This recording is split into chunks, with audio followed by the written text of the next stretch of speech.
He mentioned to me once, a long time ago, in a different life. We'd been war buddies at the time. Old Jim, with his stupid socks. "Wear my socks," he would say. "You never know a man till you wear his socks."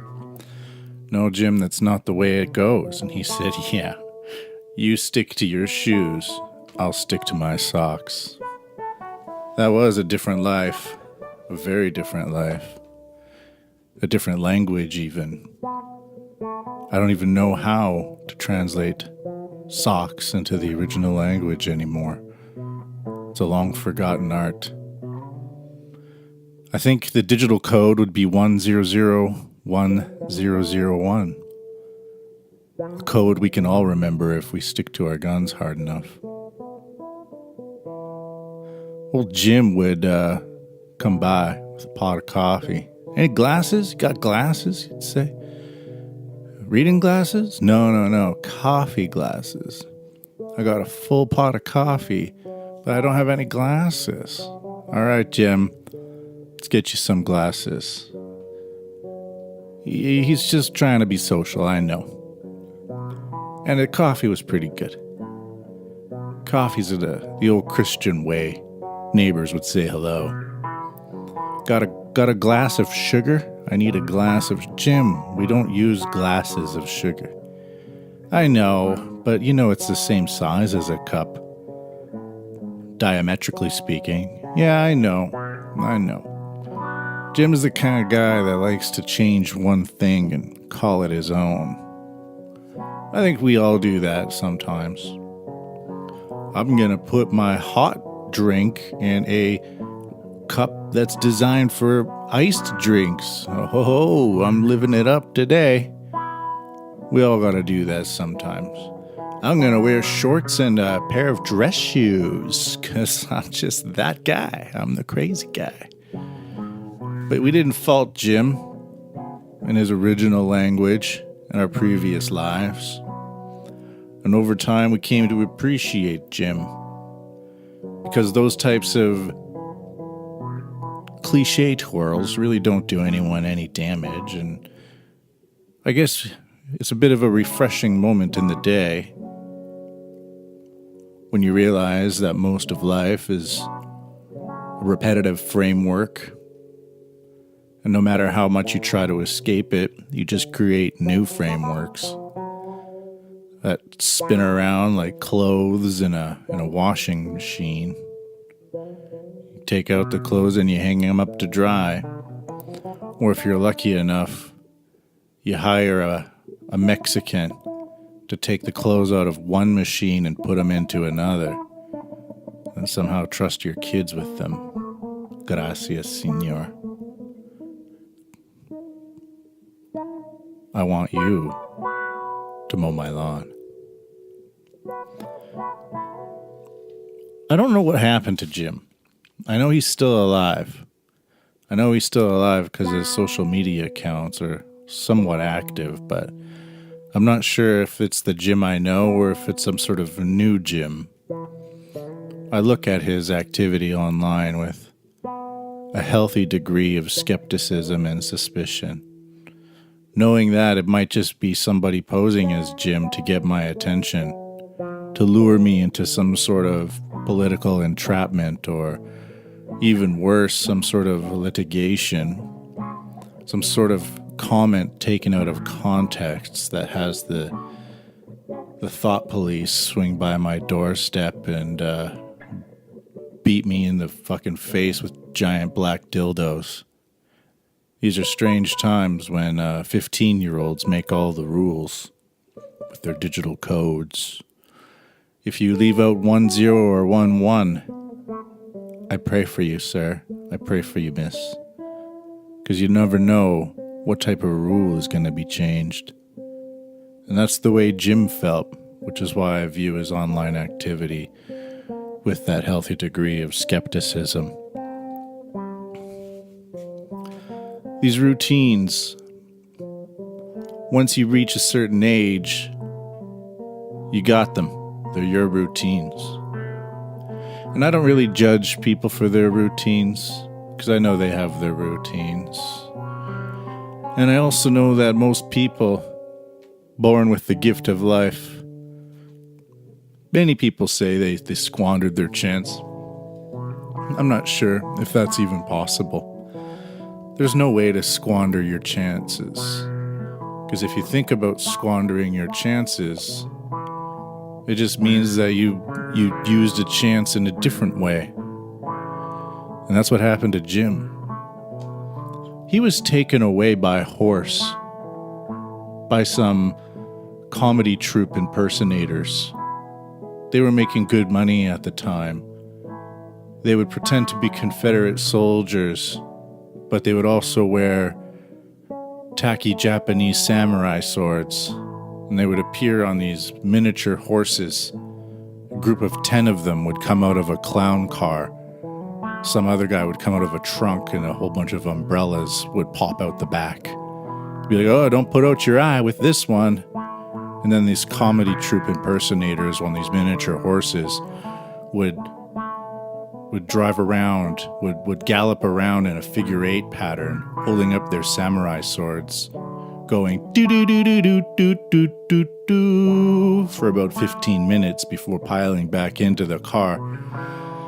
And the other guy would neatly compile the umbrellas and kind of make a bed in the back of the trunk. And he would crawl in there and he would say, "Good night, everybody. I'm going off to have my guarded sleep against the rain gods." One day these people came to town, these comedy impersonators, and for some reason Jim really took to them. He was like, "Oh, it's just like when I come by with my pot of coffee." Okay. I don't know why he thought that. It didn't strike my mind as being anything similar, but that's the thing with art. You know, it's up to you, man. Okay, you go do that. I guess a bunch of Confederate soldier impersonators impersonating a comedy troupe, riding around in a figure-8, galloping around in a figure-8, hoisting up fake samurai swords is exactly the same as coming around my place with a pot of coffee. I really don't understand the way Jim thinks, but that's what he said. And he took off his shirt, his gut was hanging out, and he stomped over into the samurai sword troupe, the comedy impersonators. And they rode around him so quickly, he just walked into their car, sat on the driver, who took it like a soldier, and when the car drove off, Jim went with them, and off he went. Now, I've thought about this on a rather personal level, and it's true that I do miss the coffee, but I can make my own. I have a coffee pot too, believe it or not. Yes, in these times, there are more than one coffee pot allocated per apartment block. I'm lucky enough to be one of those people. I know you're jealous, but that's the way it is. Maybe you have 2 ice makers. I have to take out a bank loan just to get a pound of ice these days, with the digital inflation rates the way they are. But for some reason, the iron shop is just full of free irons. I don't understand this new economy, but life expectancy is longer than ever, and if you chop off your hand, you just get a prosthetic, so I guess it's all good. Jim was a neighbor. He wasn't a close neighbor. So when he went away in the car with the horses, I questioned it for a while, but I have my routines. I'm not rich enough to have a Mexican put clothes from one machine into another. I have to put my clothes into one machine and then hang my clothes out in the sun with its cosmic pollution penetrating deep into the fabric, and I rub that all over my body. But that's okay, I can just get new skin if my skin falls off. It was only a few months ago that I noticed Jim's social media activity pop up. And Some people started commenting and liking, but that's not my style. I don't do that. I watch from afar. Not a farm, afar. Farms aren't really legal in most parts, unless you're in the farm district. And then you're only really restricted to having either 5 chickens or 600 cows. Take your pick. I know somebody who took the 600 cows once. And he lived a happy life, actually. He would build fences for the cows and sort of corral the cows around into these intricate crop circle-like patterns. And then he would take a drone with a camera and fly over the cows corralling in these crop circle formations. And he would post up those videos, and a few of them went viral. But the government thought that there were secret messages in the sounds of the cow hooves mixed with the bleatings. Not the beatings, the bleatings of the cows. And made him stop. He was fined about 700 digital money worths. So I was watching from afar of Jim's social media activity, and I noticed that sometimes it would be impassioned rants against certain ethnic minorities. And this is so not Jim, because Jim would give coffee to anybody who asked him. He would give the last coffee pot off of his back to any forgotten soldier. It wasn't like him to do this. So that's what I was saying about people's social media activity being a little bit different from the reality. So when he started trying to muster up sentiment, anti-foreign or anti-immigration, anti-minority sentiment, I was wondering if this was actually the real Jim or a proxy Jim set up to entice and entrap the average emotional person into responding into either a pro or an anti-government sentiment. And based on that, their social media score would either increase or decrease. Pretty soon, those people won't be wearing shoes. But the people that express this week's positive element, for some reason, they'd get free plane rides to the Bahamas. And off they went.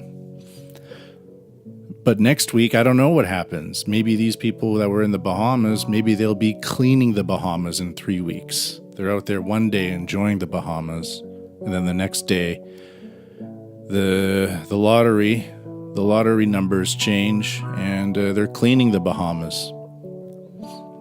So what I'm trying to say here is that if you see Jim on social media, you can kind of finagle your way through the point system by moderately replying and looking at things in a long game form so that you don't go to the far reaches of winning and losing, but you tumble through the most widely accepted doors so that you're able to go through your patterns without them having being totally disturbed by foreign elements that change the goalposts and redefine the tops and the bottoms of the terms of acceptability. There will come a time when I'm sure my patterns will change. That time might be sooner rather than later. And there's always a Jim, so I can find another Jim. It won't be some guy with a coffee pot, but it might be some guy that wears his t-shirts on inside out on Saturday afternoons or something like that. Some guy that has ironic beer koozies, it says, "This beer is warm, ha ha ha." That guy's hilarious and safe. He's hilarious and safe. Maybe his name won't be Jim, or maybe it will be. That'll be my joke. I always know a Jim.